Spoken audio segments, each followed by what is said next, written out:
제3장입니다. 스벤티스키 시내 욜카 축제. 1. 어느 해 겨울 알렉산드로 알렉산드로비치는 아내 안나 이바노브나에게 고급 옷장을 하나 선물했다. 그가 그것을 산 것은 순전히 우연이었다. 흙단으로 만든 그 옷장은 어찌나 큰지 그대로는 어떤 문으로도 들어갈 수 없었다. 여러 개로 나누어서 집 안으로 들여놓았지만 도대체 어디에다 두어야 할지 고민거리였다. 1층 방은 훨씬 넓지만 그곳에서는 쓸모가 없고 그렇다고 2층에는 좁아서 들어가지가 않았다. 마침내 내외의 침실 입구 옆에 있는 안쪽 계단 위의 청개 참을 비우기로 했다. 문지기 마르켈이 옷장을 조립하러 불러왔다. 그는 6살짜리 딸 마린카를 데리고 왔다. 마린카에게는 엿으로 만든 막대 사탕이 주어졌다. 마린카는 코를 훌쩍이며 사탕과 끈적끈적한 손바닥을 핥으며 눈썹을 찡그린 채 아버지가 일하는 모습을 바라보았다. 작업은 한동안 순조롭게 진행되었다. 옷장은 안나 이바노브나의 눈앞에서 서서히 커져갔다. 드디어 상판만 올려놓으면 완성되는 단계에 이르렀을 때 안나 이바노는 갑자기 마르켈을 돕고 싶었다. 옷장의 높은 곳에 올라선 그녀는 몸의 중심을 잃고 휘청거리다 장부만으로 지탱되어 있는 옆판에 부딪히고 말았다. 그 바람에 마르켈이 옆판을 느슨하게 묶어두었던 끈의 매듭이 풀려버렸다. 소리를 내며 마루로 떨어지는 늘판지와 함께 안나 이바노브나도 벌렁 뒤로 나자빠져서 심하게 다치고 말았다. 저런 마님! 마르켈이 그녀에게 다가가며 소리쳤다. 어쩌다 그러셨어요, 마님? 뼈는 괜찮습니까? 뼈를 만져보세요. 중요한 건 뼈입니다. 부드러운 살이야 상관없지요. 살은 숙녀의 맵시를 위한 장식물일 뿐이라는 말도 있지 않습니까? 뭐야, 울지마, 이 바보 녀석아. 그는 울고 있는 마린카에게 호통을 쳤다. 콧물이나 닦고 엄마한테 가. 아휴, 마님께서는 글쎄 제가 마님 없이 저 혼자서는 이런 옷장 하나 제대로 맞추지 못할 줄 아셨습니까? 물론 마님이 보시기에 제가 문지기나 할 놈으로 생각되시겠지만 사실을 말씀드리자면 저는 본시 타고난 목수입니다. 마님은 믿지 않으시겠지만 이런 가군이 옷장이니 하는 것은 정말이지 칠을 한 것이건 마호가니니 호두나무니 하는 것이건 안 다뤄본 것이 없습니다며. 또 이를테면 헤아릴 수 없이 많은 부잣집 아가씨들이 이렇게 표현하면 무엇하지만 제 눈앞을 지나쳐 가버렸었죠. 모두가 다 술 때문입니다요. 지독한 보드카 탓이라는 말씀이죠. 안나 이바노브나는 마르켈의 도움을 받아 그가 끌어다준 안락 의자에 걸터앉아서 멍든 곳을 문지르며 신음을 내었다. 마르켈은 허물어진 옷장을 다시 짜 맞추었다. 상판을 씌우고 난 뒤 그가 말했다. 자, 이제 문만 남았습니다. 문만 달면 전람회에 내놔도 손색 없을 겁니다. 안나 이바노브나는 그 옷장이 영 마음에 들지 않았다. 모양도 그렇고 크기도 그렇고 영락없이 영구차나 황제의 영모와 비슷했던 것이다. 그 옷장은 그녀에게 미신적인 공포감을 불러일으켰다. 그녀는 옷장에다 아스콜리드의 무덤이라는 별명을 붙여주었다. 아스콜리드, 9세기 키예프 대공의 친위 대원인 바라그인인데 그런 사람이 있었는가 봐요. 아스콜리드의 무덤이라는 별명을 붙였다. 그 호칭으로 그녀는 고대 러시아의 영웅 올레그 공의 말, 자기 주인을 죽음으로 몰아넣는 원인이 된 말에 비유한 것이다. 그러나 이것저것 닥치는 대로 잃는 경향이 있는 여자들이 흔히 그러하듯 안나 이바노브나는 아스콜리드와 올레그를 혼돈하고 있었다. 그 일이 있은 뒤 안나 이바노브나는 툭하면 호흡기 질환에 걸리곤 했다. 2. 1911년 11월 꼬박 한 달 내내 안나 이바노브나는 침대 속에서만 누워 지냈다. 폐렴이었다. 이듬해 봄에 유라와 미샤 고르도는 대학을, 토냐는 여자 고등 전문학교를 졸업하기로 되어 있었다. 이거는 당시의 여자 대학에 해당된 거랍니다. 유라는 의학을, 토냐는 법학을, 그리고 미샤는 철학부의 문헌학을 전공했다. 유라의 마음에는 많은 것이 들어와서 서로 뒤엉켜 혼란을 이루고 있었지만 그 모든 것은 매우 독창적이었다. 그의 견해도 표현 능력도 소질도 그는 비길 데 없이 감수성이 풍부하고 그 참신한 지각은 무어라 표현할 수 없을 만큼 뛰어났다. 그러나 예술에 대한 갈망이 아무리 크다 해도 그는 전공 분야를 선택하는 데 고심하지 않았다. 타고난 쾌활함이나 우울한 기질이 직업이 될 수 없는 것과 같은 의미에서 예술을 천직으로 삼을 수는 없다고 그는 여겼다. 그는 물리학과 자연과학에 흥미를 가졌는데 현실 생활에서도 무언가 공익이 되는 일을 해야 한다고 생각했다. 그가 의학을 선택한 것도 그런 이유에서였다. 4학년 1학기 때 그는 반학기를 대학 지하실에서 시체를 해부하며 보냈다. 그는 나선형 계단을 따라 지하로 내려갔다. 극장형의 해부실 바닥에는 머리가 헝클어진 학생들이 한 사람씩 또는 몇 사람이 그룹을 지어 모여 있었다. 어떤 학생들은 뼈에 둘러싸인 채 하도 들춰봐서 너덜너덜해진 교과서를 넘겨가며 열심히 암기하는가 하면 다른 학생들은 구석에서 묵묵히 해부를 했다. 또 어떤 학생들은 잡담을 하거나 농담을 던지면서 시체 안치실의 돌바닥을 기어다니는 수많은 쥐들을 쫓기도 했다. 신원을 알 수 없는 젊은 자살자들과 아직 썩지 않고 잘 보존되어 있는 여성 익사자들의 알몸이 어두컴컴한 시체 안치실 속에 인광처럼 하얗게 떠올라 있었다.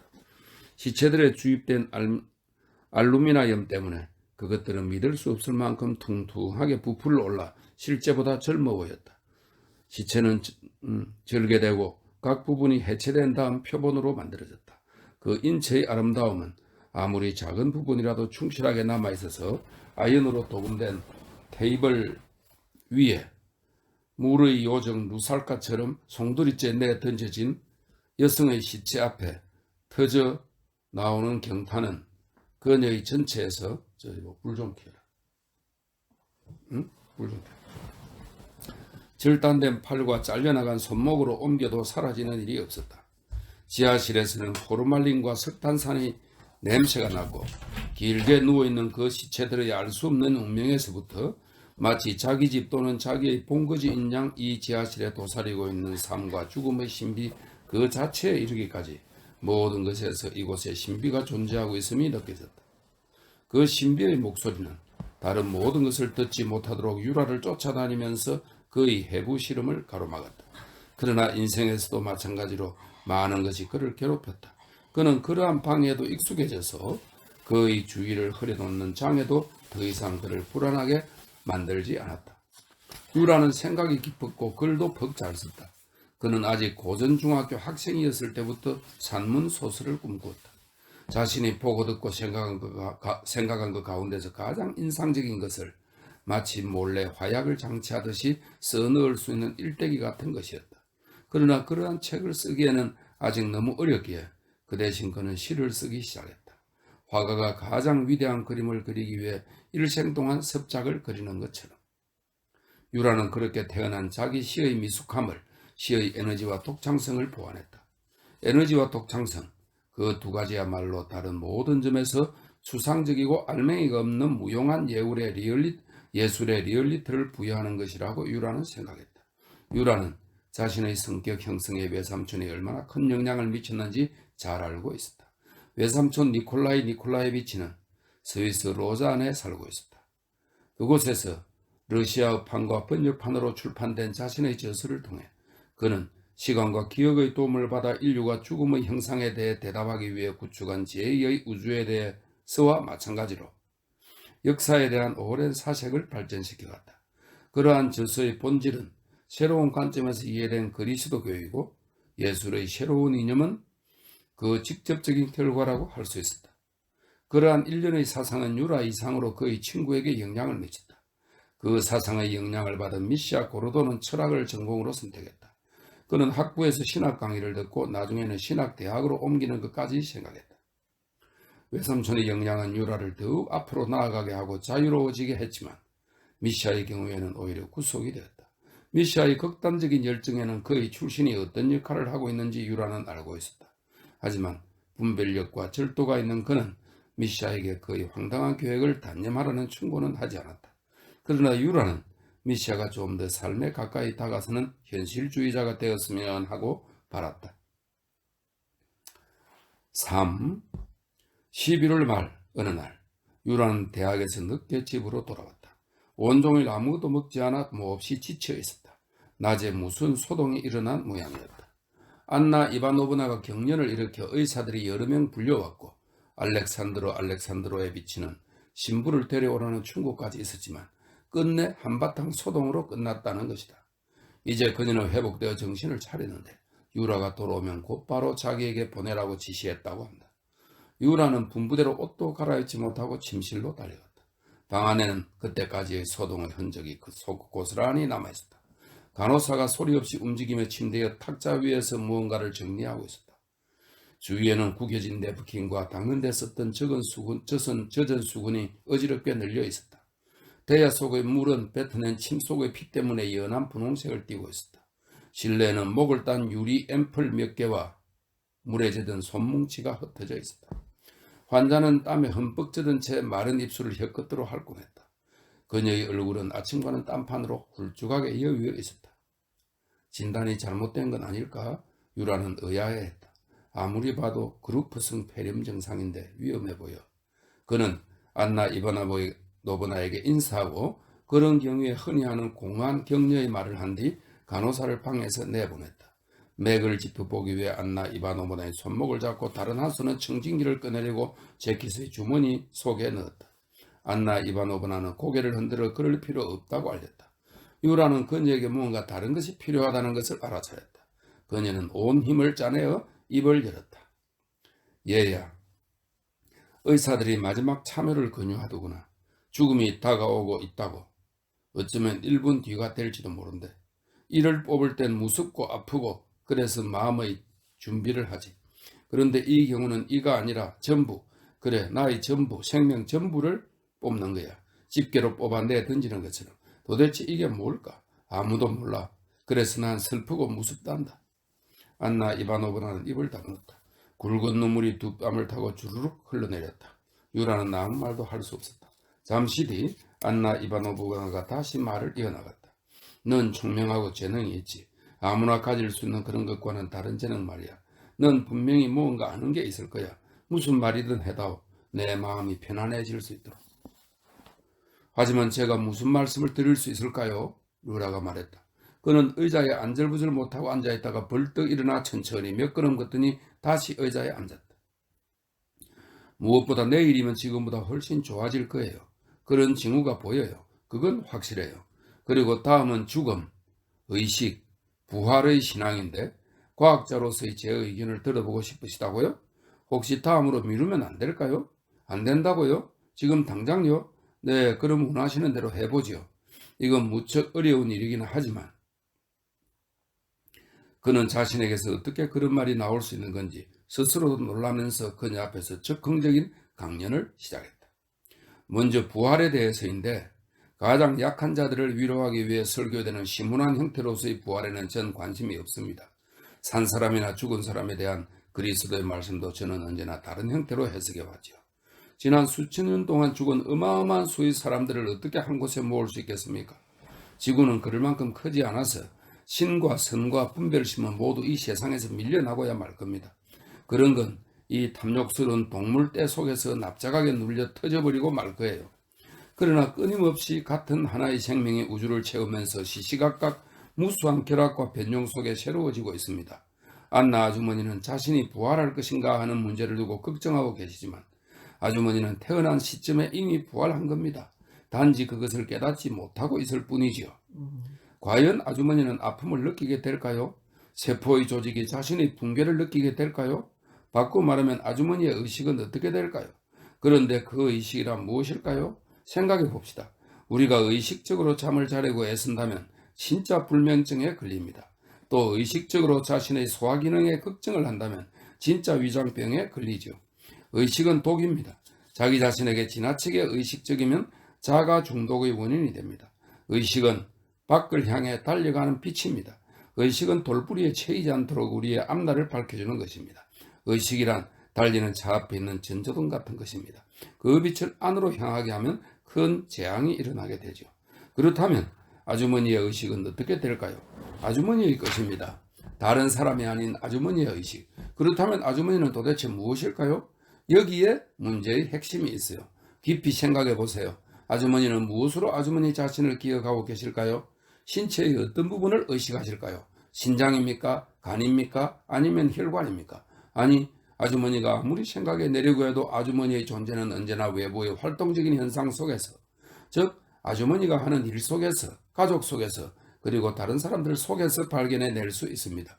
이제 좀 더 세심하게 살펴봅시다. 사람은 다른 사람들 속에 있습니다. 그리고 거기에 인간의 영혼이 있습니다. 바로 그것이 아주머니이고, 바로 그것이 아주머니의 의식이 호흡하고 영양을 공급받아 듬뿍 마셔온 것입니다. 다른 사람들 속에서 아주머니의 영혼이, 아주머니의 영혼 불멸이, 아주머니의 생명이 자라난 것입니다. 그래서 도대체 어떻게 되냐고요? 아주머니는 다른 사람들 속에 있었고 다른 사람들 속에 남아있게 되는 것입니다. 나중에 그것이 기억이라고 불린다 해도 아주머니와는 아무 상관없는 일입니다. 그것이 바로 미래의 구성원 속에 들어간 아주머니가 되는 겁니다. 이제 마지막 문제가 남았군요. 아무 걱정도 하지 마세요. 죽음이란 없습니다. 죽음은 우리가 상관할 바가 아니죠. 그리고 아주머니는 재능에 대해 말씀하시는데 그건 다른 문제입니다. 그건 우리의 소관이며 우리를 향해 열려 있습니다. 그리고 그 재능이란 가장 높고 넓은 의미에서 인생의 선물이지요. 죽음은 없다고 요한계시록에서 사도 요한도 말하지 않았습니까? 아주머니라면 그의 솔직한 농구에 귀를 기울일 수 있을 것입니다. 죽음은 없습니다. 왜냐하면 과거에 있었던 낡은 것은 지나가 버렸기 때문이지요. 그것은 그의 이렇게도 말할 수 있습니다. 죽음은 없는 것입니다. 왜냐하면 이미 보아왔고 낡아서 이제 실증이 났으며 지금 필요한 것은 새로운 것이고 그 새로운 것이야말로 영원한 생명이기 때문입니다. 그는 이렇게 말하면서 방 안을 왔다 갔다 했다. 그는 침대에 다가가 안나 이바노브나의 머리에 손을 얹고 말했다. 주무십시오. 몇 분이 흘렀다. 안나 이바노는 잠에 빠져버렸다. 유라는 조용히 방을 나와 예고로브나에게 간호사를 침실에 들여보내라고 일렀다. 맙소사, 그는 생각했다. 내가 돌팔이 사기꾼이나 된 것처럼 주문을 외우고 이마에 손을 얹어 치료하게 되다니. 이튿날 안나 이바노브나는 노브나의 병세는 호전을 보이기 시작했다. 여기까지 세 번째 글인데 여기 보면 태어난 시점이 이미 부활한 것입니다. 단지 그것을 깨닫지 못하고 있을 뿐이죠. 상당히 와닿네. 아니, 의식을 하면은 더 병이 생긴다. 자, 네 번째. 친구한테 이야기해줘야 돼. 안나 이바노브나는 차츰 회복되어 가고 있었다. 12월 중순 무렵에 그녀는 자기 자리에서 털고 일어나려 했지만 아직은 몹시 쇠약해진 상태였다. 의사는 그녀에게 좀 더 쉬어야 한다고 말했다. 그녀는 유라와 토냐를 자주 불러 우라르의 르인바 강가에 있는 할아버지의 영지 바레이키노에서 보냈던 어린 시절에 대해 몇 가지씩 이야기를 들려주곤 했다. 유라와 토냐는 그곳에 한 번도 가본 적이 없었지만 유라는 안나 이바노브나의 말을 듣고 5천 대샤치나나 되는 대샤치나는 1헥타르니까 1대사치나가 3,000평이니까 어마어마하게 넓은 땅이다. 5천 대사치나나 되는 오랫동안 아무도 들어간 적이 없는 밤처럼 깜깜한 숲을 쉽게 상상할 수 있었다. 물살이 새은 개울물과 그 속에 마치 끝이 휘어진 칼로 찍은 것처럼 두세 군데 고리진 돌바닥, 그리고 크루게르 강변의 높은 낭떠러지를 떠올릴 수 있었다. 그 무렵 유라와 토냐는 난생 처음 외출용 정장, 유라는 검은 프로코트, 토냐는 목이 살짝 드러나는 밝은색 세틴 드레스를 맞췄다. 두 사람은 27일에 스벤티스키 시인의 집에서 1년에 한 번씩 열리는 요르카 축제 때 그 새 옷을 입고 갈 예정이었다. 어느 날 주문한 옷이 양복점과 양장점에서 같은 날 배달되었다. 유라와 토냐가 옷을 입어보고 기뻐하고 있을 때였다. 예고로브나가 와서 안나 이바노브나가 부른다고 말해 그들은 미처 새 옷을 벗을 새도 없이 입은 채로 안나 이바노브나의 방으로 달려갔다. 유라와 토냐가 방으로 들어서자 안나 이바노브나가 발꿈치를 짚고 일어나 두 사람을 옆으로 바라보더니 뒤로 돌아서 보라고 한 다음 말했다. 참 보기 좋구나. 정말 멋지다. 벌써 이렇게 다 되었을 줄이야. 어디 토냐? 다시 한번 보자꾸나. 아니야, 아무것도 아니다. 목덜미가 좀 구겨진 것 같아서. 내가 너희를 왜 부른지 아나? 그 전에 너에게 몇 마디 하고 싶은 말이 있다. 유라야. 알고 있어요, 안나 아주머니. 저 자신이 아주머니께 그 편지를 보여드리려고 생각했으니까요. 아주머니도 니콜라이 삼촌처럼 제가 포기해서는 안 된다고 생각하시겠죠? 잠깐만요. 오래 말씀하시면 몸에 해로워요. 이제 모든 걸 설명해 드리지요. 뭐 이건 아주머니도 잘 알고 계시겠지만요. 첫째로 집하고 집안의 유산 문제는 변호사들을 부양하고 재판 비용을 지불하기 위한 것입니다. 그런데 사실상 유산은 아무것도 없고 단지 빚과 혼란 그리고 이럴 때 고개를 쳐드는 추악함만이 있을 뿐입니다. 설령 무언가를 돈으로 바꿀 수 있다 해도 그건 재판소로 가게 될 뿐 저는 써보지도 못할 게 아닙니까? 그래서 소송이 잘못된 거라는 겁니다. 그러한 모든 걸 파헤치느니 있지도 않은 재산에 대한 권리를 포기하고 몇몇 명의상의 경쟁자와 욕심 많은 자칭 상속자들에게 권리를 양도하는 것이 현명할 것 같습니다. 지바고라는 성으로 아이들과 함께 파리에서 살고 있는 알리스 부인이라는 여성의 유산 청구에 대해서도 이미 오래전에 들었습니다.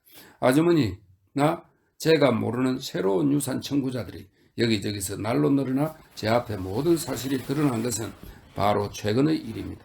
사실 어머니가 아직 살아계셨을 때 아버지는 스톨브노바 엘리츠이라는 괴팍하고 무모한 공작 부인에게 푹 빠져 있었습니다. 그 부인과의 사이에 태어난 아들이 있는데 지금 10살이고 이름은 예브그라프라고 합니다. 이 공작 부인은 세상을 등지고 살고 있다던군요. 이게 이복 동생이네. 그녀는 옴스크 교회에 있는 집에서 아들과 함께 은둔 생활을 하고 있습니다. 생활비는 어디서 나오는지 모릅니다. 그 집의 사진을 보았어요. 크고 아름다운 창문이 5개 있는 집이더군요. 처마에는 커다란 메달이 새겨져 있었습니다. 아주 최근에 저는 그 집이 5개의 창문을 통해 모스크바에서 수천 베르스타나 떨어진 시베리아에서 곱지 않은 시선으로 나를 노려보고 있는 듯한 느낌을 받았어요. 조만간에 그 눈으로 나에게 저주를 걸 것만 같아요. 그렇지만 날조된 재산, 얼토당치 않게 창작된 경쟁자, 그들의 악의와 질투 등 그 모든 것이 저에게 무슨 소용이 있겠습니까? 그리고 변호사들도요. 그래도 넌 포기해서는 안 돼. 안나 이바노브나가 반박했다. 그런데 내가 왜 너희를 불렀는가 하면 그녀는 다시 되풀이하고는 이야기를 이어갔다. 그 사람 이름이 생각났지 뭐냐? 어제 산지기에 대해 내가 이야기한 거 기억하지? 그 사람이 바크였어. 굉장하지 않니?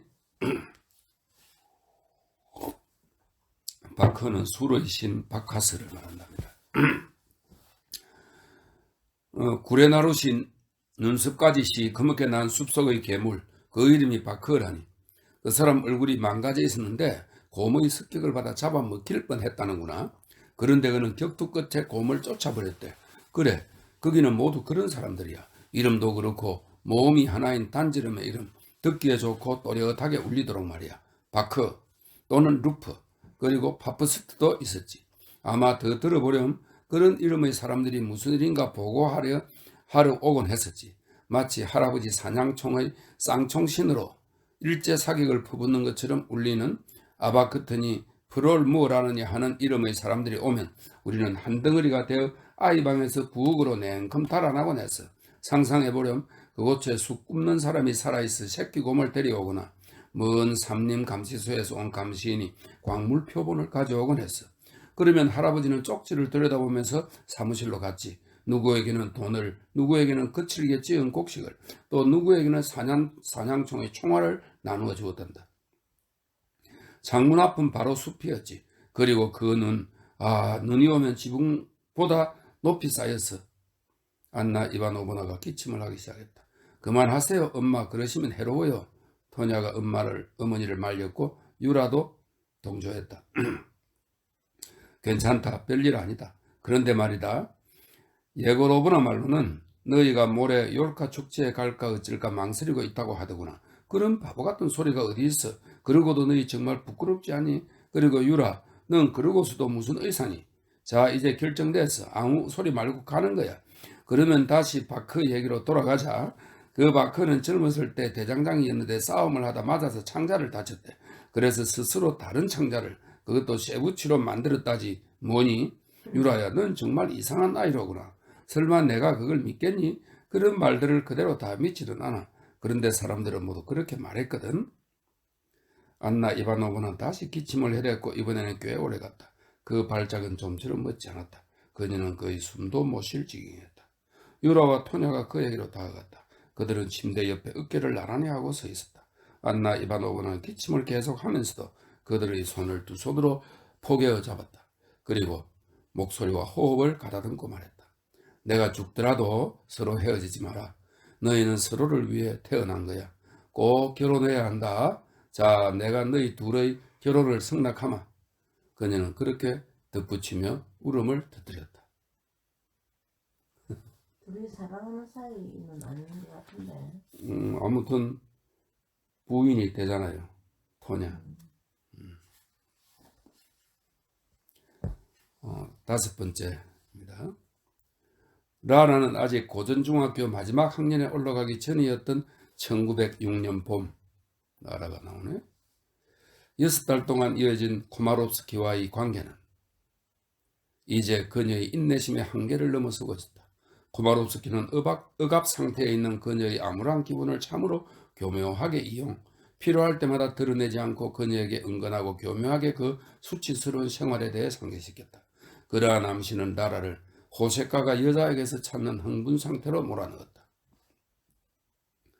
그 흥분은 라라를 더욱더 관능적인 악몽의 포로로 만들었고 그 악몽에서 깨어날 때마다 그녀는 머리카락이 곤두서는 느낌이었다. 밤의 광기가 일으키는 이러한 모순은 마법처럼 설명이 되지 않는 것이었다. 그때는 모든 것이 도착되어 날카로운 아픔은 은방울을 굴리는 듯한 웃음소리로 바뀌고 저항과 거절은 같은 뜻이었으며 학대자의 손은 감사의 키스로 뒤덮였다. 이 관계가 영원히 끝나지 않을 것 같았던 어느 봄날 학기 말의 마지막 수업을 받다가 라라는 생각에 잠겼다. 학교 수업은 코마롭스키와의 잦은 만남을 거절할 수 있는 마지막 피난처였다. 그런데 곧 여름방학이 되면 얼마나 더 시달리게 될까 생각하던 라라는 그리 오랫동안 자신의 삶을 바꾸어 놓게 되는 갑작스러운 결심을 하기에 이르렀다. 무더운 아침, 천둥비가 몰려오고 있었다. 교실에서는 창문을 열어놓고 공부하고 있었다. 멀리서 시가지가 마치 양봉장의 꿀벌처럼 끊임없이 똑같은 톤으로 둔하게 신음하고 있었다. 교정에서 소리치며 놀고 있는 아이들의 목소리가 들려왔다. 풀이 무성한 대지와 어린 초목의 냄새가 축제 때 맡게 되는 보드카나 음식을 만들 때 쓰는 석탄가스 냄새처럼 머리를 어지럽혔다. 역사 선생님이 나폴레옹의 이집트 원정에 대해 설명하고 있을 때였다. 그 이야기가 프레시스 상륙에 이르렀을 때 갑자기 하늘이 어두워지더니 폭풍우가 몰아치면서 번개와 천둥이 치기 시작했다. 교실 창문 너머로 신선한 냄새와 함께 모래와 먼지를 품은 회오리 바람이 밀려 들어왔다. 아침꾼 두 학생이 관리인에게 창문을 닫으라고 알려주기 위해 복도로 달려 나갔다. 그들이 문을 연 순간 한바탕 바람이 몰아쳐 책상 위의 노트를 덮고 있던 모든 앞지를 온 교실로 날려버렸다. 창문이 닫혔다.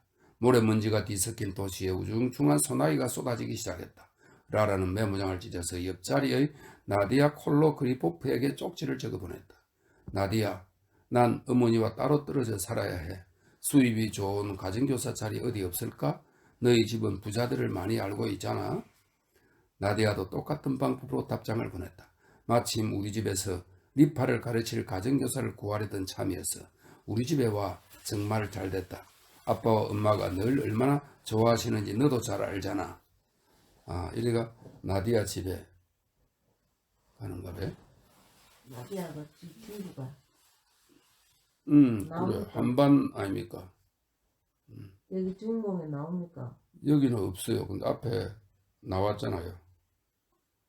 그 친구. 자, 6번째입니다. 라라는 약 3년 동안 마치 돌벽에 갇혀 있기라도 한 것처럼 콜로그리보프 시인의 집에서 지냈다. 아무도 그녀를 다시 데려가려 하지 않았고 어머니와 남동생과도 사이가 매우 서먹해져 있었기에 생각도 나지 않았다. 라브렌트 미하일로비치 콜로그리보프는 누구보다 새로운 사고를 지닌 실천적인 사업가로 재능이 많고 현명한 인물이었다. 그는 시대에 뒤떨어진 사회 체제를 남보다 몇 배로 정오했다. 이를테면 국유재산도 매점할 만한 위력을 가진 어마어마한 부호나 평민 출신으로 믿을 수 없을 만큼 성공한 사람에 대한 정오였다. 그는 자기 집에 비합법 활동가들을 숨겨주는가 하면 혁명재판의 최고들에게는 변호사를 대주고 모든 사람이 농담으로 생각했지만 혁명에 자금을 대주어 자본가로서의 자기 자신을 스스로 타도하며 자기가 소유한 공장에서 파업을 일으켰다. 그는 사격의 명수인데다 정열적인 사냥꾼으로 1905년 겨울에는 일요일마다 셰브브라니 숲과 로신의 섬에 가서 민병에게 사격을 가르쳐줬다. 그는 비범한 사람이었다. 그의 아내인 세라피마 필리포보나도 그런 남편에게 어울리는 반려자였다.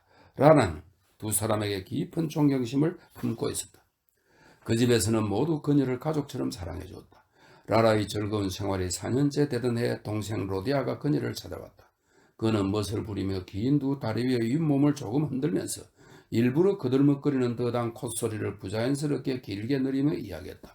실은 졸업을 앞둔 사관학교 동기생들이 졸업 때 교장선생님에게 감사의 선물을 하기 위해 돈을 모았는데 그것을 로디아에게 주면서 선물 구입을 모두 맡겼다. 그런데 그 돈을 사흘 만에 도박으로 몽땅 날리고 말았다. 이렇게 말하고 나서 로디아는 호리호리한 몸을 안락 의자에 털썩 던지며 울기 시작했다. 라라는 그 말을 듣고 온몸에 소름이 끼치는 것을 느꼈다. 로디아는 훌쩍이면서 말을 이었다. 어제 빅토르 이팔리토비치 씨에게 갔었어. 그 사람은 나와 이 문제에 대해 얘기하는 것을 거절했어. 그런데 혹시 라라가 원한다면 이라고 말했지. 비록 누나가 지금은 우리 모두에게 정남이가 떨어졌지만 자신에게 아직도 누나는 엄청난 힘을 갖고 있다고 그는 말했어. 바로 치카, 누나의 한마디면 충분해. 이게 얼마나 큰 수치이고 사관학교 생도의 제복에 대한 명예에 어떤 영향을 미칠지 잘 알잖아. 그 사람한테 좀 가져. 가서 아무리 힘들더라도 부탁 좀 해봐. 내가 피로써 그 대가를 치르도록 내버려 두진 않겠지. 누나? 피로써 대가를 치른다고. 사관학교 생도의 제복에 대한 명예? 흥분한 라라는 되풀이에 소리치며 방안을 왔다 갔다 했다.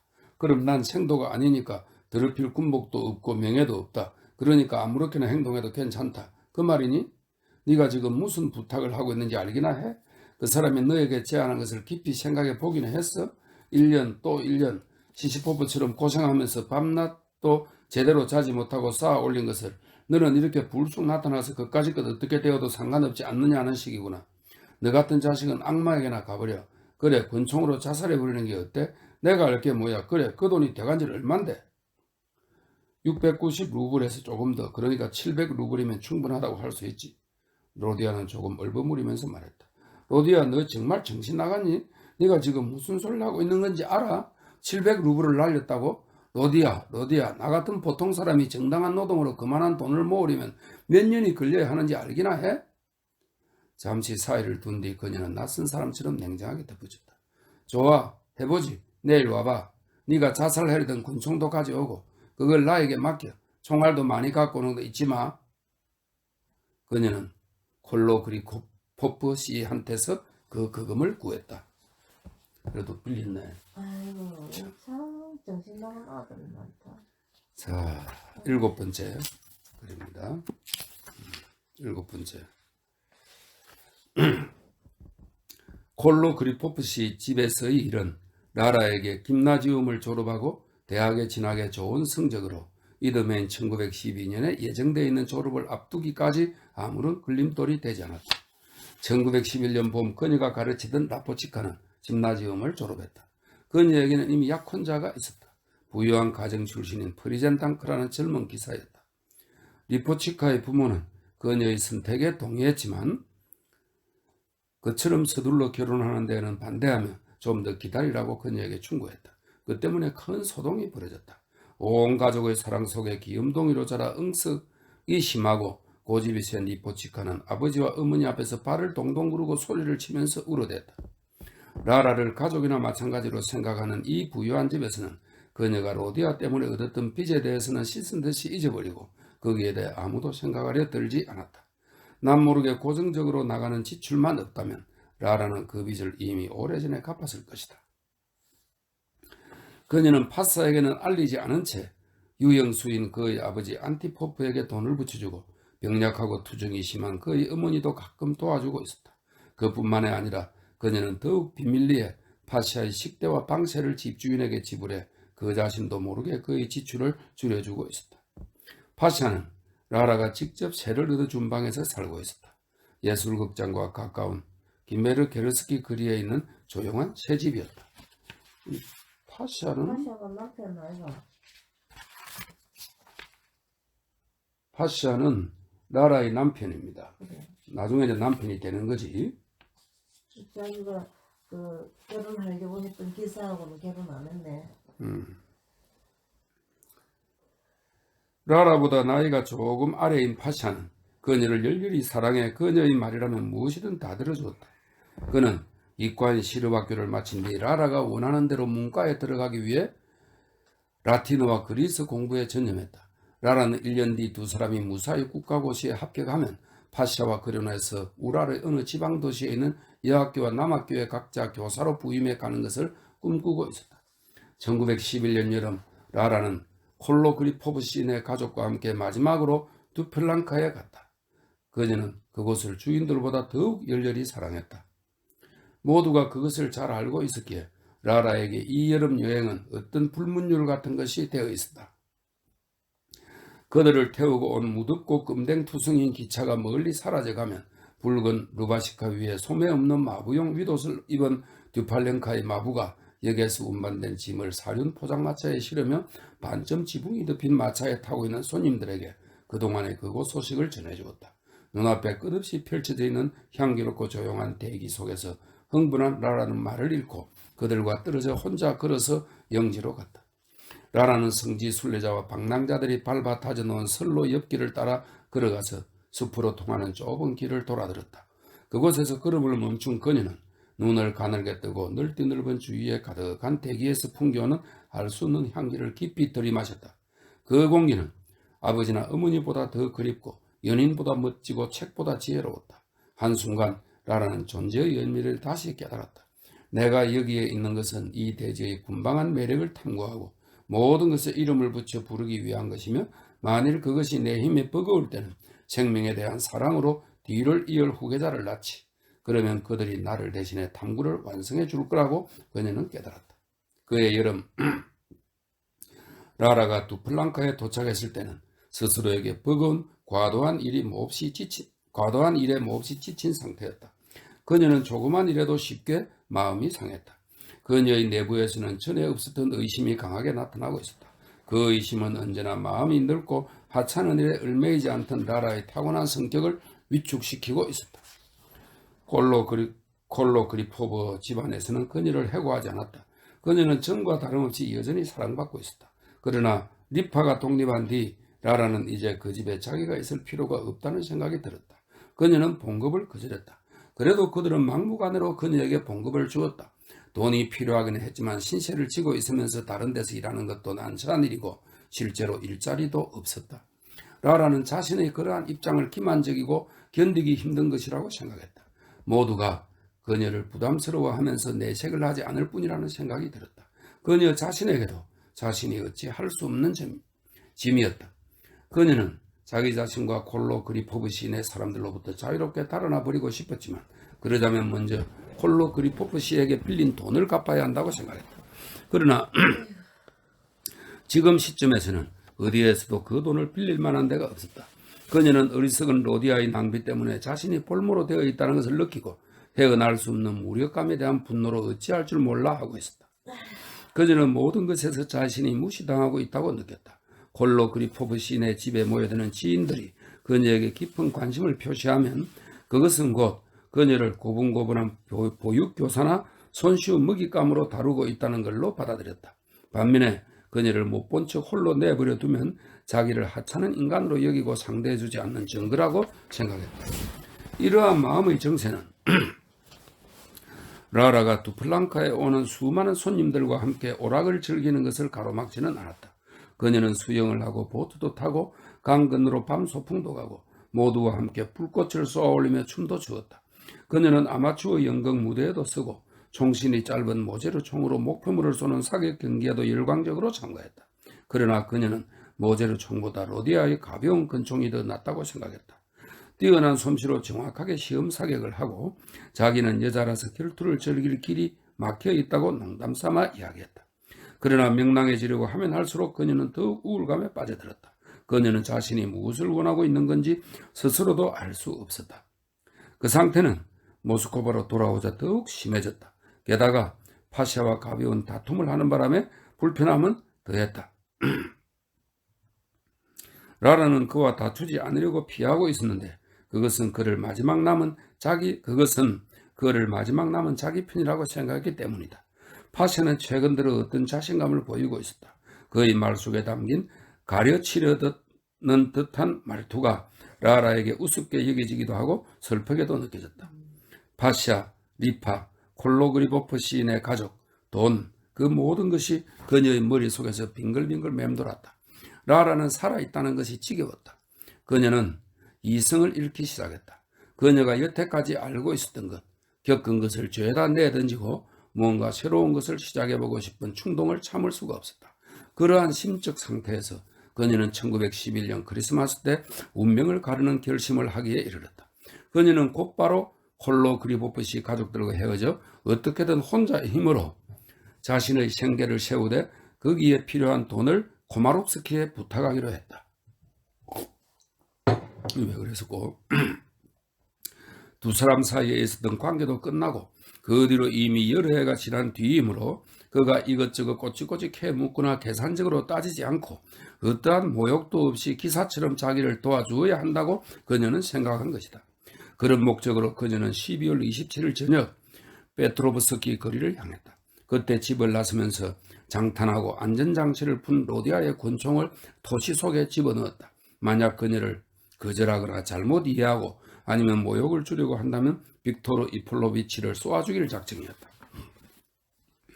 그녀는 무서운 흥분에 휩싸여 축제 분위기에 들뜬 거리를 지나가면서도 주위의 아무것도 의식하지 못했다. 계획된 총탄 소리가 그녀의 영혼 속에서 그것이 누구를 향한 것인지는 전혀 아랑곳하지 않고 이미 울려 퍼지고 있었다. 그 총소리가 그녀가 의식한 유일한 것이었다. 길을 가는 내내 그 총소리가 그녀의 귀에 들려왔다. 그것은 코마롭스키를 쏘는 총소리였고 그녀 자신의 운명을 그리고 두플랑카의 초지에 서 있는 줄기에 표적이 새겨진 떡갈나무를 향한 것이었다. 자, 8번째 글입니다. 토시는 만지지 말아요. 라라가 옷 벗는 것을 도와주려고 손을 뻗는 엠마 에르네스토바나에게 이렇게 말하자 엠마 에르네스토바는 깜짝 놀라 소리를 질렀다. 코마롭스키는 집에 없었다. 엠마 에르네스토바는 라라가에게 들어와 외투를 벗으라고 거듭구렸다. 안 돼요. 시간이 없어요. 그는 어디 있어요? 엠마 에르네스토바나는 그가 욜카 파티에 초대되어 갔다고 말했다. 주소가 적힌 쪽지를 토시 속의 손에 쥔 라라는 그 모든 것을 생생하게 회상시켜주는 창문에 빛깔이 있는 문장이 그려진 어두운 층계로 달려내려가 방앗간 거리 무치노이 고르도크에 있는 스펜티스키 씨의 집으로 향했다. 그 집에서 이 축제를 하네. 스펜티스키 시인의 욜카 축제거든요. 다시 거리로 나와서야 라라는 새삼스럽게 주위를 둘러보았다. 겨울이었다. 도시였다. 저녁이었다. 얼어붙은 듯이 추운 날씨였다. 깨진 맥주병 밑바닥같이 두꺼운 얼음이 거리를 시커멓게 뒤덮고 있었다. 숨쉬는 것조차 고통스러울 지경이었다. 공기는 잿빛 서리로 빈틈없이 채워져 있고 그것은 마치 얼어붙은 목도리의 억센 잿빛 털이 그녀의 입을 성가시게 하는 것처럼 그 수많은 억센 털끝으로 간지리며 따끔따끔 찌르는 것 같았다. 라라는 심장이 두근거리는 소리를 들으면서 텅 빈 거리를 걸어갔다. 길가의 찻집과 싸구려 술집 문에서 김이 새어나오고 있었다. 안개 속에서 소시지처럼 빨갛게 언 행인들의 얼굴과 말들, 털이 차가운 고드름으로 뒤덮인 개의 얼굴이 불쑥불쑥 나타나곤 했다. 두꺼운 얼음과 눈으로 덮인 집집의 창문은 마치 새하얀 분필로 칠한 것 같았다. 그 불투명한 표면에는 전나무에 불을 밝힌 크리스마스 트리와 그 속에서 즐기고 있는 사람들의 그림자가 어른거렸다. 그것은 마치 지나가는 사람들에게 집 안에서 환등기 앞에 설치한 하얀 스크린 위로 어렴풋한 그림을 보여주고 있는 것 같았다. 카메르게르스키 거리에서 라라는 걸음을 멈췄다. 이젠 더는 못 견디겠어. 더 이상 버틸 수가 없어. 이런 말이 그녀의 입에서 거의 터져 나올 뻔했다. 잠깐 들러 그에게 모든 걸 얘기해야겠다. 그녀는 냉정하게 정신을 가다듬고 생각했다. 그리고 당당하게 버티고선 현관의 육중한 문을 밀었다. 예, 아홉 번째 거는 한 페이지밖에 안 되니까 읽겠습니다. 9. 혀로 뺨을 부풀리면서 잔뜩 긴장해 얼굴이 붉어진 파샤는 거울 앞에서 칼날을 달고 셔츠 앞가슴에 빳빳하게 풀을 먹인 장식깃 단축구멍에 구부러진 단추를 채우려고 애를 쓰고 있었다. 파티에 나가려던 참이었던 그는 아직 몹시 순진하고 경험이 없었기에 노크도 없이 벌컥 들어온 라라에게 제대로 차려입지 못한 모습을 보이게 되자 당황하고 말았다. 그러나 그는 곧 그녀가 흥분하고 있음을 눈치챘다. 그녀는 마치 여우를 건드는 것처럼 치맛자락을 옆으로 쌓아놓으며 들어왔다. 왜 그래? 무슨 일이 생겼어? 그는 그녀에게 다가서면서 불안한 듯이 물었다. 내 옆에 앉아. 그대로도 괜찮으니 그냥 앉아. 옷은 나중에 입고. 난 서둘러야 해. 바로 나가야 하거든. 토시는 만지지 마. 그리고 잠깐 저쪽을 보고 있어. 그는 그녀가 시키는 대로 했다. 라라는 영국식 옷을 입었다. 그녀는 재킷을 벗고 못에 걸고 토시에서 로디아 권총을 꺼내 재킷 주머니에 넣었다. 그리고 나서 소파로 돌아와 말했다. 이제 봐도 돼. 촛불을 켜고 전등은 꺼. 라라는 촛불이 타고 있는 희미한 어둠 속에서 얘기하는 것을 좋아했다. 파샤는 언제나 그녀를 위해 새 양초를 몇 자루씩 준비해 두고 있었다. 그는 촛대에서 타고 남은 양초를 새 것으로 갈고 창문턱에 놓고 불을 켰다. 불꽃은 스테아린 납 때문에 목이 메이는 것처럼 사방으로 피지직거리는 작은 별을 흩뿌리다가 이윽고 화살촉 모양으로 날카로워졌다. 방 안에는 부드러운 빛으로 가득 찼다. 촛불과 같은 모피에 있는 유리창의 서리가 거무술한 동그라미를 그리며 녹기 시작했다. 내 얘기를 들어봐요, 파툴리아. 라라가 말했다. 난 공경에 빠져서 내가 헤어날 수 있도록 도와줘요. 놀라지 말고 아무것도 묻지 말고. 그런데 우리가 다른 사람과 같다는 생각은 버려야 해. 가볍게 생각해서는 안 돼. 난 언제나 위험 속에 있어. 당신이 날 사랑하고 있고 날 파밀에서 구해주고 싶다면 미루지 말고 가능한 한 빨리 결혼해요. 그게야말로 내가 늘 바라던 거잖소. 그가 그녀의 말을 가로챘다. 되도록 빨리 날을 정합시다. 난 당신이 원하는 날이라면 언제라도 좋소. 그렇지만 도대체 무슨 일이 있었는지 짧고 분명하게 말해봐요. 수수께끼 같은 말로 날 괴롭히지 말고. 그러나 라라는 눈치채지 못하도록 솔직한 대답을 피하며 그의 주의를 다른 쪽으로 돌렸다. 그들은 라라의 슬픔과는 아무 관계도 없는 이야기를 오랫동안 주고받았다. 자, 3장 10번째 글입니다. 이번 겨울 유라는 대학의 금메달 획득 경쟁 시험을 위해 망막의 신경 요소에 대한 학술 논문을 쓰고 있었다. 유라는 일반 내과학을 수료했으나 앞으로 안과 의사가 되려고 눈에 대해 철저히 공부하고 있었다. 시각의 생리학에 대한 그의 관심에는 유라의 소질의 다른 측면, 즉 그의 창조적 재능과 예술적 형상이나 논리적 사고의 본질에 대한 사색이 반영되어 있었다. 토냐와 유라는 쌍마차 삭을 내고 타는 삭마차 썰매를 타고 스벤티스키 시인의 욜카 파티에 가는 길이었다. 두 사람은 6년이라는 세월 동안 사춘기의 처음과 유년 시절의 끝을 한 집에서 같이 생활하며 보냈다. 두 사람은 서로를 속속들이 잘 알고 있었다. 그들은 짤막한 재담을 주고받으며 그 대답에 대해 때때로 짧게 소리내어 웃는 공통된 습관이 있었다. 지금도 그들은 추위 속에서 입술을 꼭 다물고 말없이 걷다가 이따금 짤막한 말을 주고받곤 했다. 그리고 저마다 자신의 생각에 빠져 있었다. 유라는 논문 콩쿠르의 마감이 가까워져 논문 집필을 서두르야겠다는 생각을 하다가 거리에서 느껴지는 연말의 소란스러운 축제 분위기 속에서 다른 생각으로 옮겨갔다. 고르돈이 있는 학부에서는 등사판으로 민 학생 잡지를 펴내고 있었는데 고르돈이 그 편집자였다. 유라는 오래전에 그들에게 블로크에 대한 논문을 써주겠다고 약속하고 있었다. 블로크는 러시아 최대의 상징주의 시인이랍니다. 그때 모스크바와 페테르부르크의 젊은이들은 모두 블로크의 시에 열중해 있었는데 유라와 미샤도 누구 못지않게 깊이 빠져 있었다. 그러나 그런 생각들도 유라의 마음속에 오래 머물러 있지는 못했다. 그들은 턱을 깃속에 집어넣고 주위의 은귀를 문지르면서 여러 가지 상념에 사로잡혀 있었다. 그러나 그들의 생각은 한 군데로 모아졌다. 얼마 전 안나 이바노브나의 병상에 있었던 장면은 마치 두 사람을 다시 태어나게 한 것 같았다. 그들은 갑자기 눈을 뜨기라도 한 것처럼 서로를 새로운 눈으로 바라보았다. 결혼해라고 그랬죠. 토냐, 이 오랜 동지, 이신전심으로 마음이 통하는 이 명백한 존재인 그녀는 유라가 상상할 수 있는 모든 것 가운데 가장 가까이 가기 어렵고 복잡한 존재이며 여성이라는 것을 깨닫게 된 것이다.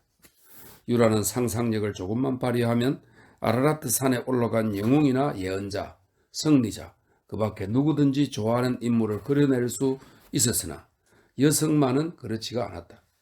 그러나 토냐는 가장 어렵고 그 무엇에도 비할 수 없는 여성이라는 과제를 그 가냘프고 허약한 어깨에 짊어지고 있었던 것이다.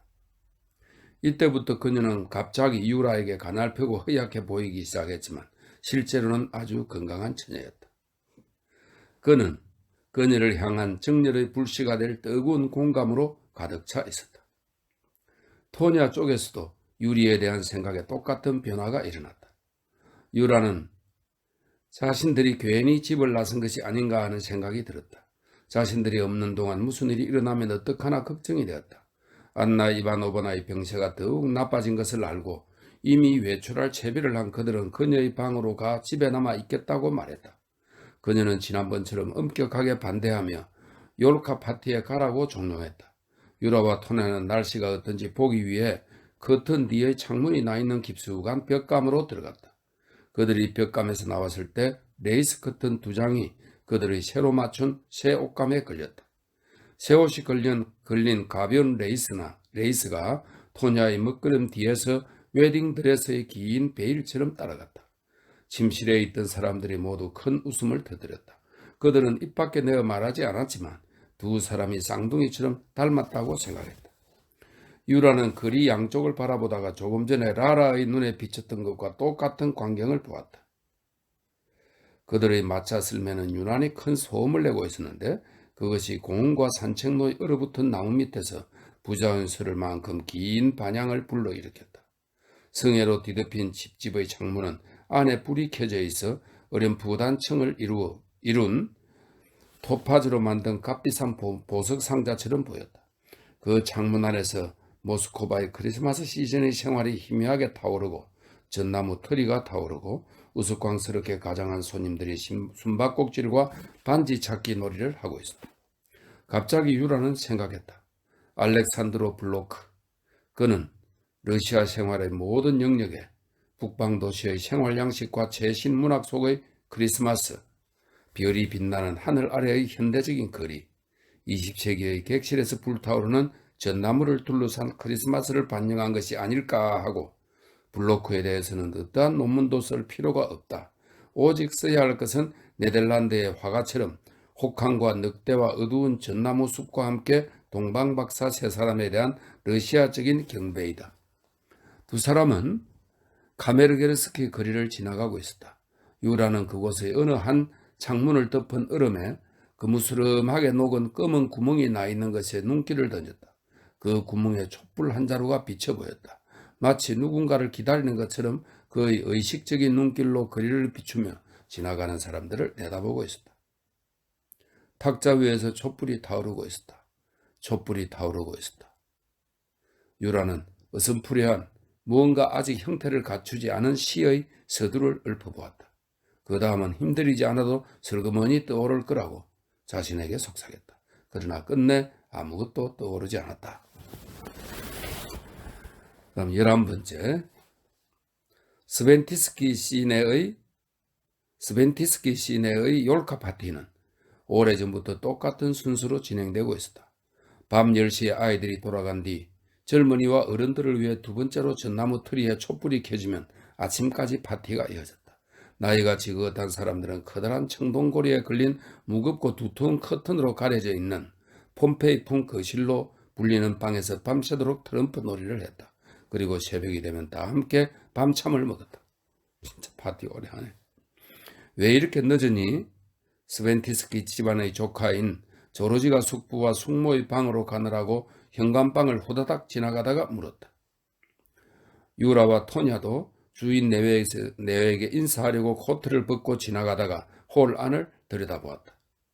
여러 줄로 흐르듯이 반짝이는 불빛의 띠에 둘러싸여 뜨거운 열기를 내뿜고 있는 전나무 옆을 춤은 추지 않고 옷자락을 사각거리며 서로의 발이라도 밟을 것처럼 돌아다니면서 얘기를 나누는 사람들이 마치 검은 벽처럼 움직이고 있었다. 그들의 둥근 원 안에서는 춤추는 사람들이 미친 듯이 돌아가고 있었다.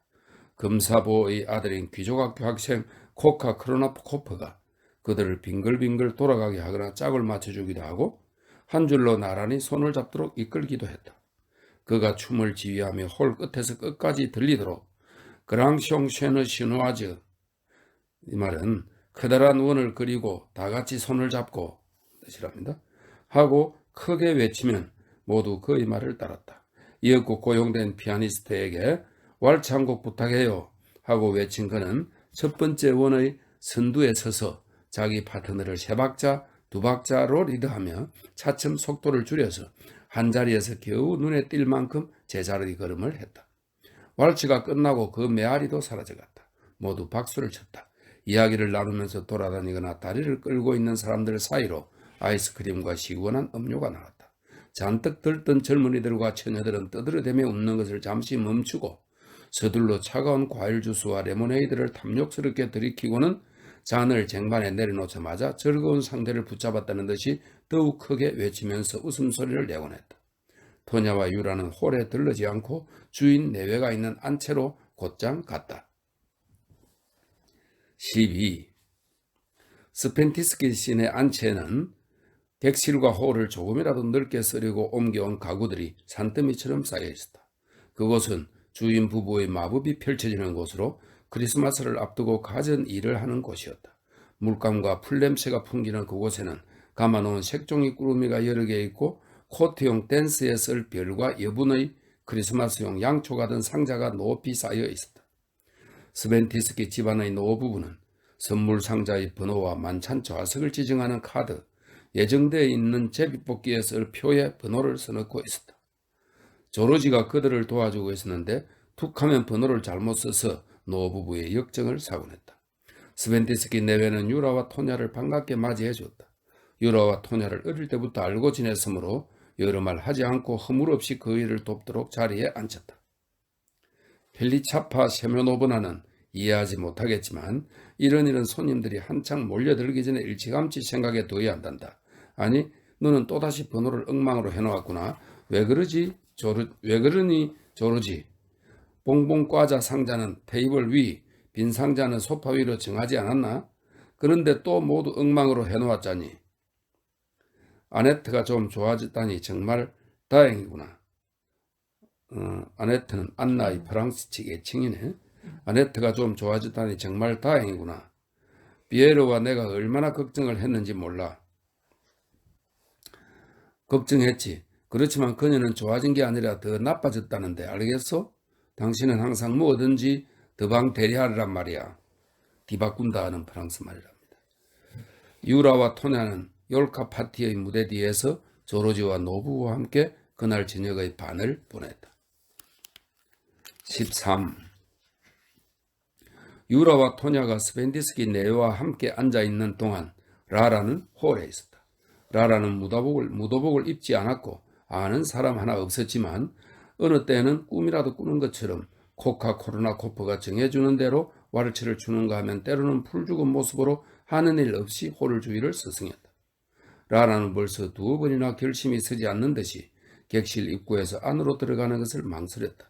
혹시 홀 쪽으로 앉아있던 코마롭스키가 자기를 알아보지는 않을까 하고 기대하면서 그러나 그는 왼손에 작은 방패처럼 진 카드만 들여다보고 있었다.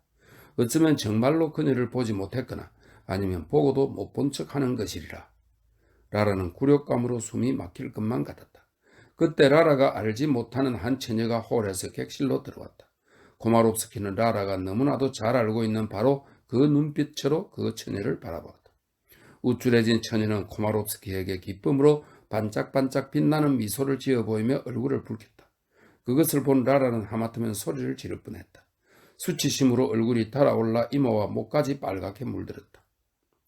새로운 희생물이군. 라라는 생각했다. 라라는 거울에 비추어 보듯이 자신과 자신의 모든 과거를 돌이켜보았다. 그러나 그녀는 코마롭스키와 이야기를 해야겠다는 생각을 포기하지 않았다. 좀 더 좋은 기회가 올 때까지 기다리기로 하고 마음을 가라앉히면서 홀로 돌아왔다. 그 테이블에서 노름을 하고 있는 사람은 코마롭스키 외에 3사람이 있었다. 그 옆에 앉아있는 사람은 라라에게 왈츠를 신청했던 귀족학교 학생인 멋쟁이 청년의 아버지였다. 그 학생과 왈츠를 쳤을 때 나는 몇 마리 대화에서 라라가 알아낸 사실이었다. 그런데 미친 듯이 불타는 눈에 검은 머리 검은 옷의 키 큰 여자는 목을 뱀처럼 불쾌하게 이리저리 움직이면서 아들이 활약하는 홀과 남편이 카드 놀이를 하고 있는 객실 사이를 쉴 새 없이 들락거리고 있었다.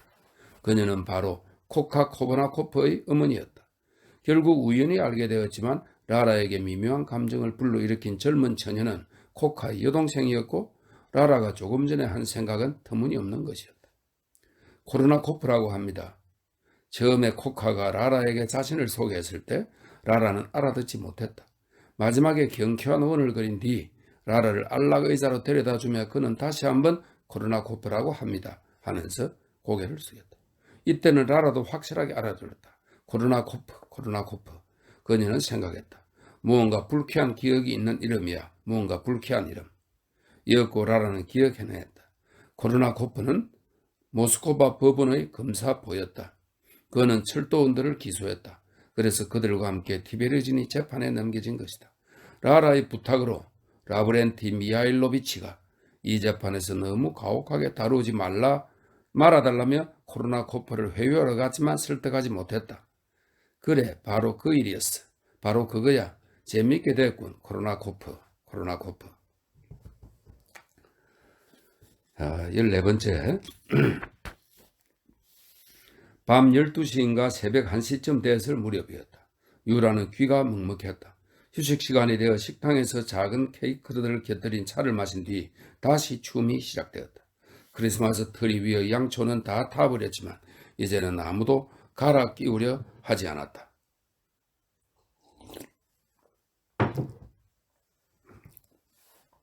유라는 홀 한가운데에 방심한 채 서서 모르는 사람과 춤을 추고 있는 토냐를 바라보고 있었다. 토냐는 유라 옆을 미끄러지듯 지나가면서 지나치게 긴 세틴 드레스 자락을 물고기가 꼬리 지느러미를 차듯 한쪽 발로 재빨리 차내며 춤추는 사람들 속으로 사라져갔다. 토냐는 몹시 들떠있었다.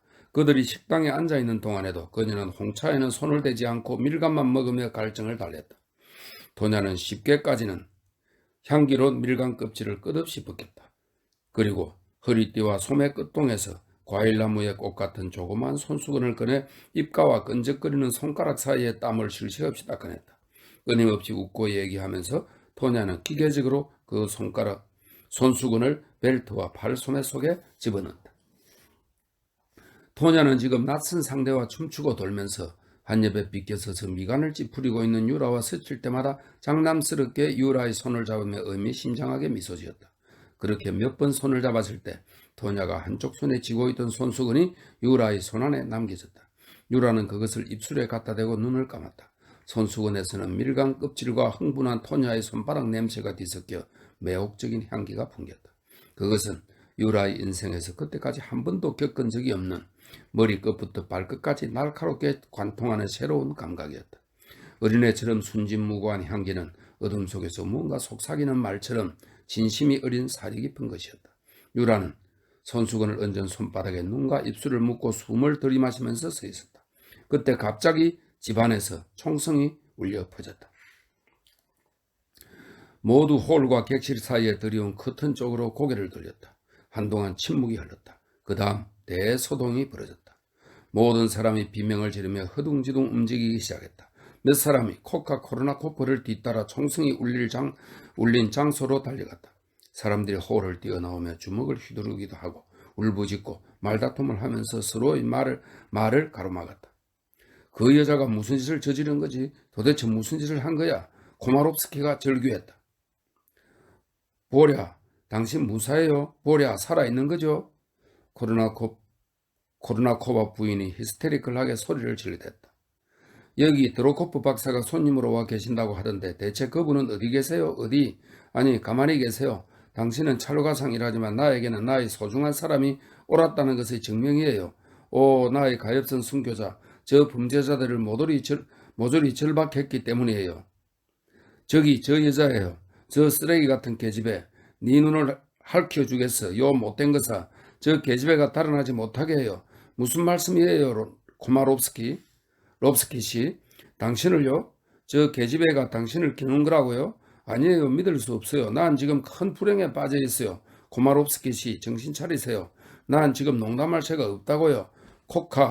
코코치카, 내 생각은 어때? 네 아버지에게 그래. 하나님 앞소사, 코카. 사람들이 거실에서 홀로 뛰어들었다. 그 한복판에서 큰 소리로 농담을 하면서 자신은 무사하다고 모두에게 말하며 피가 흐르는 왼손의 상처를 깨끗한 냅킨으로 누르고 있는 코르나코프가 걸어갔다.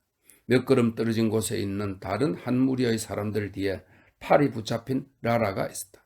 유라는 그녀를 보고 망연자실했다. 바로 그 여자였다. 또다시 특별한 상황에서 만나다니. 게다가 그 밤백의 사내도 함께. 유라는 그를 알고 있다. 아버지의 유산 상속과 관계가 있는 유명한 변호사 코마롭스키이다. 인사를 할 필요는 없었다. 유라는 그를 모르는 척했다. 그런데 그녀는 정말로 그녀가 총을 쏘았단 말인가? 금사를? 아마 정치적인 이유에서이리라. 가엾은 처녀다. 이제 그녀는 무사히 넘어가지 못할 것이다. 얼마나 오만하고 아름다운 여자인가. 그런데 저 사람들은 마치 도둑이라도 체포한 것처럼 여자의 팔을 비틀고 그녀를 앞세우고 있군. 악마 같은 사람들. 그러나 이내 자기가 잘못 보았다는 것을 깨달았다. 라라는 다리가 휘청거리고 있었다. 사람들이 그녀가 쓰러지지 않도록 양쪽에서 팔을 붙잡아 가장 가까이 있는 의자로 가까스로 데려가자 그녀는 쓰러지듯 털썩 주저앉았다. 유라는 그녀가 정신을 차리게 하려고 옆으로 달려갔으나 그 전에 이 암살 피해자부터 보살펴야 한다고 생각했다. 그는 코르나코프에게 다가가 말했다. 의사의 도움이 필요하시다고요? 제가 도와드릴 수 있습니다. 손을 보여주십시오. 아 정말 행운이군요. 아주 가벼운 상처라서 붕대를 감을 필요도 없겠습니다. 그렇지만 요오드 팅크가 있으면 조금 발라두십시오. 저기 펠리차타 세모 노브나가 오시니 그녀에게 부탁해 보기로 하지요. 스벤티스카야 부인과 토냐가 하얗게 질린 얼굴로 다급하게 유라에게 다가왔다. 두 사람은 유라에게 모든 걸 내버려두고 당장 코트를 입으라고 말했다. 집에 무언가 위급한 일이 있어 그들을 부르러 왔다는 것이다. 깜짝 놀란 유라는 최악의 사태를 짐작하며 모든 것을 잊고 코트를 입으러 달려나갔다. 어머니가 돌아가셨나? 15번째. 그들이 현관에 이르러 허둥지붕 집 안으로 달려들어갔을 때 이바노브나는 이미 이 세상 사람이 아니었다. 돌아갔구나. 그들이 도착하기 10분 전에 숨을 거두었다. 사인은 제때에 발견하지 못한 급성 폐수종에서 온 긴 호흡곤란의 발작이었다. 처음 얼마 동안 토녀는 목나 울부짖고 경련을 일으키며 몸부림치다가 아무도 알아보지 못하는 지경에 이르렀다. 다음 날 토냐는 겨우 마음을 가라앉히고 아버지와 유라가 하는 말을 참을성 있게 끝까지 듣고는 있었지만 그저 고개만 끄덕이며 응할 뿐 아무 대답도 하지 못했다. 슬픔이 이전과 똑같은 힘으로 그녀를 지배하고 있었기에 억지로 참고 있는 외침 소리가 그녀 안에서 마치 발광한 사람처럼 저절로 터져 나올 것만 같았다. 토냐는 오랫동안 추모기도가 진행되는 내내 고인 옆에 무릎을 꿇고 엎드려 크고 아름다운 두 손으로 화환에 뒤덮인 관을 받치고 있는 관대 모서리와 관 및 귀퉁이를 붙잡고 있었다. 그녀는 주위에 있는 아무도 의식하지 못했다. 그러나 가까운 이들과 눈길을 마주치면 그녀는 황급히 자리에서 일어나 흐느끼면서 재빨리 홀을 빠져나가 계단을 뛰어 올라갔다. 침대에 몸을 던진 그녀는 가슴 속에서 소용돌이 치는 절망의 폭발을 베개에 묻는 것이었다. 오래 서 있었던 데다 슬픔과 수면 부족, 낮고 굵은 목소리의 노래와 밤낮 없이 타오르는 촛불, 그리고 며칠 전에 걸린 감기 때문에 유라의 마음에는 감미로운 혼란이 일어났다.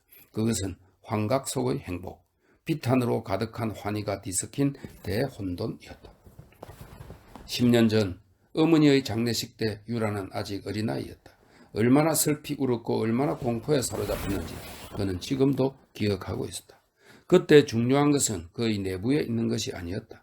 그때 독립적인 개인으로서 관심과 가치를 인식할 수 있는 유라는 과연 어떤 존재인지 상상조차 할 수 없었다.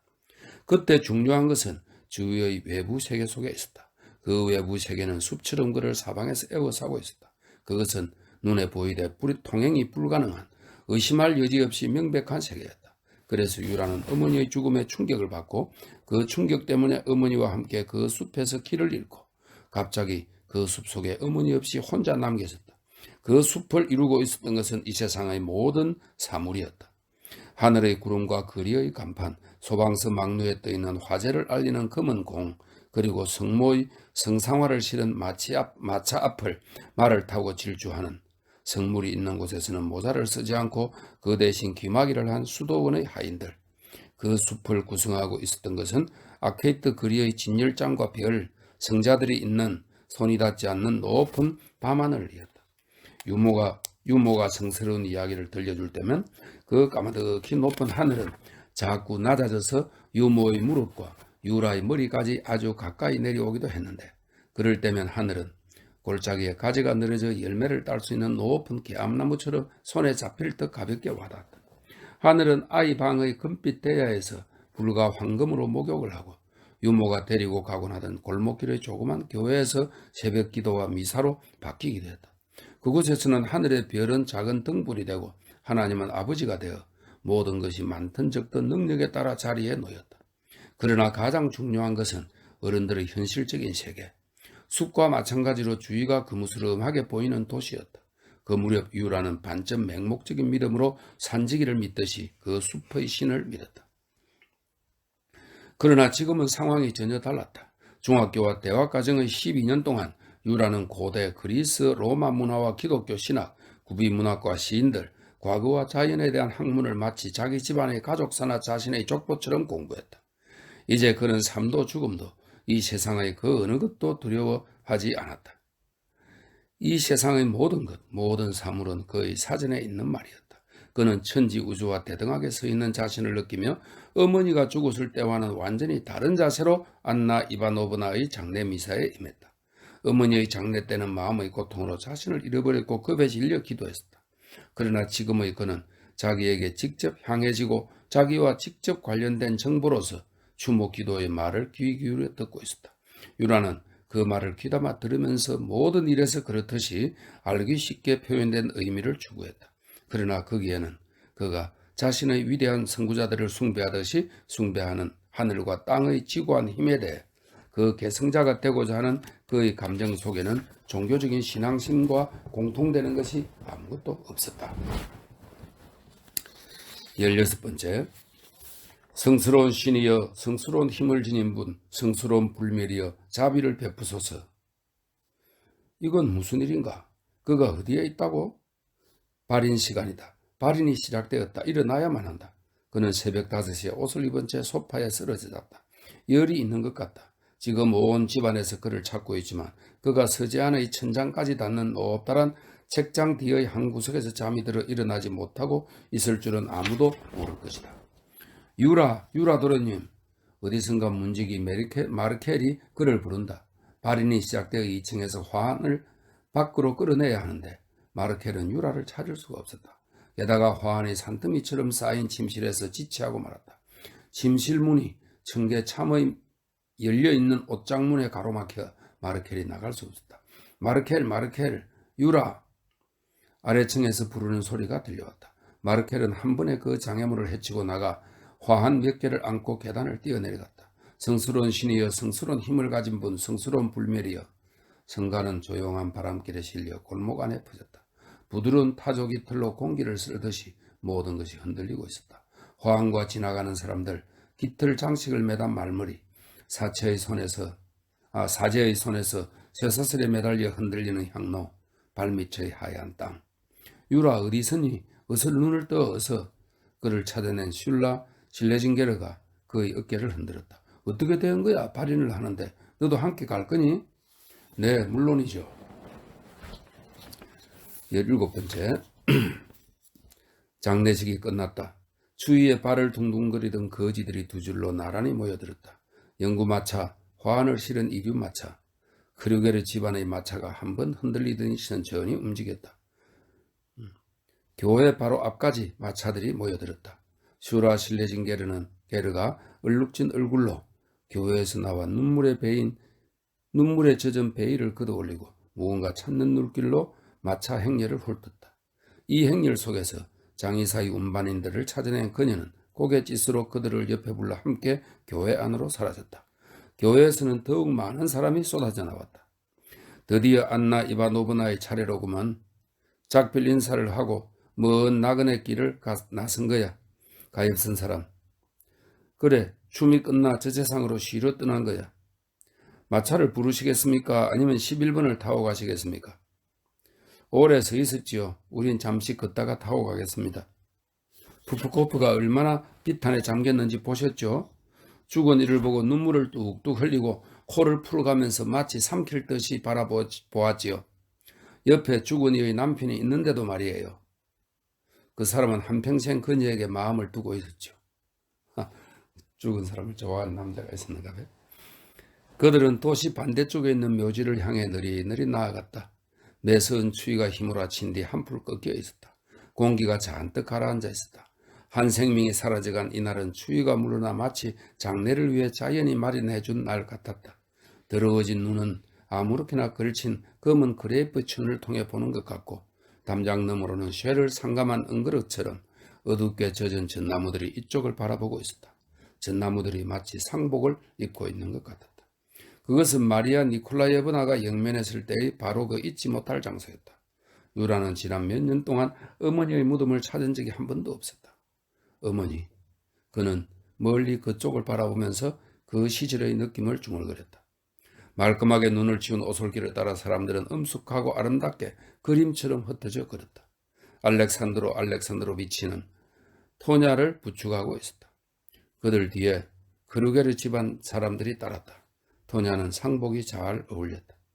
십자가가 달린 둥근 지붕과 장밋빛 수도원 벽은 곰팡이 같은 서리로 들쑥날쑥 뒤덮여 있었다. 수도원 마당의 저쪽에는 벽에서 벽으로 빨랫줄이 여러 줄 메어져 있고 빨래가 끝난 물에 젖어 무겁게 소매가 부푼 셔츠와 분홍빛 식탁보, 들짜서 뒤틀어진 시트가 걸려 있었다. 유라는 그곳을 바라보다가 새로 들어선 건물 때문에 모습이 변하기는 했어도 그곳이 그때 눈보라가 휘몰아치던 수도원의 그 장소라는 것을 깨달았다. 유라는 바쁜 걸음으로 다른 사람들을 지나쳤다가 이따금 멈춰 서서 그들을 기다리며 혼자 걸어갔다. 뒤에서 천천히 걸어오는 사람들의 죽음이 가져다준 흑탈에 저항해 그는 격렬하게 소용돌이치면서 10년 속으로 빨려 들어가는 물처럼 억제할 수 없는 힘으로 꿈을 꾸고 생각하고 형식에 부심하며 미를 창조하고 싶은 욕구를 느꼈다. 그는 지금 예술이란 끊임없이 두 가지와 씨름해 왔다는 것을 어느 때보다 명백하게 깨달았다. 예술은 두려움 없이 죽음에 대해 사색하고 그로 인해 두려움 없이 삶을 창조해 왔다. 위대하고 참된 예술, 요한계술에게 의해 명명된 예술, 그리고 계시록을 보태 쓰는 예술이다. 유라는 오래전부터 기다려왔던 것처럼 마음속에 그리고 있었다. 하루 이틀 전 가족과 대학에서 벗어나 안나 이바노브나를 그리는 추도시 속에 지금 이 순간 자신에게 떠오른 모든 것을 인생이 자신에게 남몰래 안겨주는 뜻하지 않은 모든 우연한 생각을 새겨넣는 것이다. 이를테면 고인의 가장 훌륭했던 몇 가지 특징, 상복을 입은 토냐의 모습을, 그리고 묘지에서 돌아오는 길에 눈여겨보았던 몇몇 풍경들, 오래전 어느 날 밤 눈보라가 신음하고 어린 자신이 울고 있었던 그 장소에 널려있던 빨래를. 이렇게 해서 제3장 스벤티스키 시인의 욜카 축제 편을 읽었습니다. 내용이 점점 흥미롭게 전개되네요. 이 편에서 이 말이 참 와닿네요. 예술은 끊임없이 두 가지와 씨름해 왔다는 것을 깨달았다면서 그 두 가지가 예술은 두려움 없이 죽음에 대해 사색하고 그로 인해 두려움 없이 삶을 창조해 왔다.